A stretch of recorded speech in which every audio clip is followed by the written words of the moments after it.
Corel ڈرا X4 کے نئے tools کا ہم جائزہ لے رہے ہیں کہ ٹول باکس کے اندر ہمیں کورل ڈرا X4 میں کون سے نئے ٹولز اویلیبل ہیں جو ہمیں پہلے کورل ڈرا 9 کے اندر دستیاب نہیں تھے. ابھی ہم نے اسمارٹ فل ٹول اور اسمارٹ ڈرائنگ ٹول دیکھا ہے.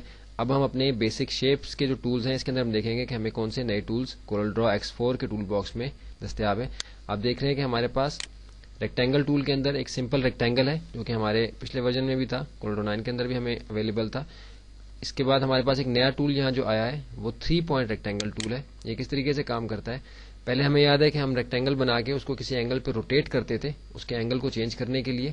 اب ہم یہ کہ ہم بنانے سے پہلے بھی اس کو ڈیسائیڈ کر سکتے ہیں کہ جس اینگل پہ بھی ہم نے اس کو بنانا ہے. یہ 3 اسٹیپس میں بنتا ہے, اس لیے اس کا نام 3 پوائنٹ ریکٹینگل ٹول ہے. پہلا پوائنٹ یہ کہ آپ ماؤس کے لیفٹ کلک کے ساتھ, لیفٹ بٹن کے ساتھ اس کو پریس کر کے آپ اپنے کرسر کو موو کرتے ہیں تو آپ دیکھیں کہ ایک لائن آپ کے ورکنگ ایریا میں اپیئر ہو رہی ہے. جب آپ ماؤس کے بٹن کو ریلیز کریں گے تو یہ اس اینگل پہ یہ لائن کمپلیٹ ہو جائے گی.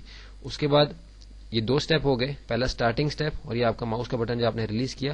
تیسرا اسٹیپ یہ ہے کہ آپ ڈریگ کر کے یہ بات ڈٹرمن کرتے ہیں کہ کس ہائٹ وڈتھ کا آپ کو اسکوئر شیپ چاہیے یا ریکٹینگل شیپ چاہیے.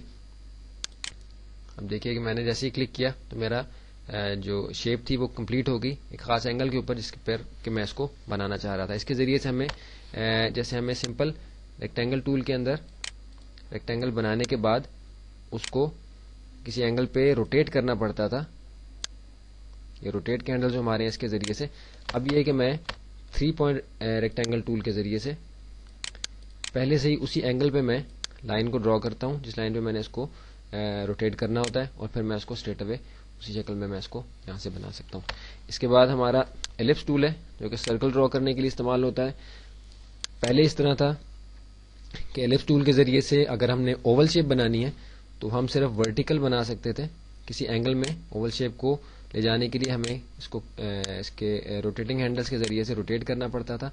اب کیا طریقہ ہے کہ ہم 3 پوائنٹ ایلپس ٹول کے ذریعے سے 3 سٹیپس کے اندر اپنے اسی اینگل کے اوپر بنا سکتے ہیں اپنے اوول شیپ کو. دیکھیں میں اس اینگل پہ لائن کو لے گیا, میں نے ماؤس کا بٹن ریلیز کیا, لائن کمپلیٹ ہو گئی. اب دیکھیے کہ میری اوول شیپ اسی اینگل پہ بنی ہے کہ جس میں اس کو بنانا چاہتا تھا.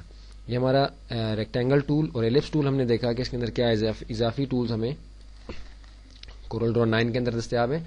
اس کے بعد ہم دیکھیں گے کہ ہمارے پاس جو شیپس کا اگلا ٹول پالیگون ٹولز ہے. اس کے اندر ہمیں آپ دیکھیں کہ گراف ٹول اور اسپائرل ٹول اسی طرح سے ہیں. 2 نئے ٹولز ادھر بنائے گئے ہیں, ایک سٹار ہے اور ایک کمپلیکس سٹار ہے. یہ سمپل سٹارز بنانے کے لیے اس کے اندر کوئی اتنی زیادہ کنفیوژن نہیں ہے. آپ اس کو اپلائی کر کے اسکرین کے اوپر دیکھ سکتے ہیں. آپ دیکھیں کہ یہ ایک سمپل سٹار یہاں بنے گا. اس سے سٹار کے آپ اگر کارنرز انکریز کرنا چاہتے ہیں آپ انکریز کر سکتے ہیں. اسی طرح کمپلیکس سٹار ہے, کمپلیکس سٹار کو ہم یہاں اپلائی کر کے دیکھتے ہیں. آپ دیکھیں کہ نسبتاً کمپلیکس سٹار ہے, اس کے بھی آپ ڈائمینشن کو چینج کر کے اس کے کارنرز کو ہم کم یا زیادہ کر سکتے ہیں. تو یہ ہمارے جو بیسک شیپس کے جو ٹول ہیں اس کے اندر بھی تبدیلی آئی ہے. اس کے بعد جو ہمارے پاس ایریا ہے بیسک شیپس کا, اس کے اندر کوئی اتنی خاص تبدیلی نہیں ہے, وہ سمپل ہیں. اس کو آپ خود سے ٹرائی کر کے دیکھ سکتے ہیں کہ وہ کس طریقے سے کام کرتے ہیں. تو ہم دیکھتے ہیں کہ آگے ہمارے پاس جو ٹولز ہیں ان کے اندر مزید کیا اضافہ کورل ڈرا X4 کے اندر کیا گیا ہے اگلی مووی کے اندر.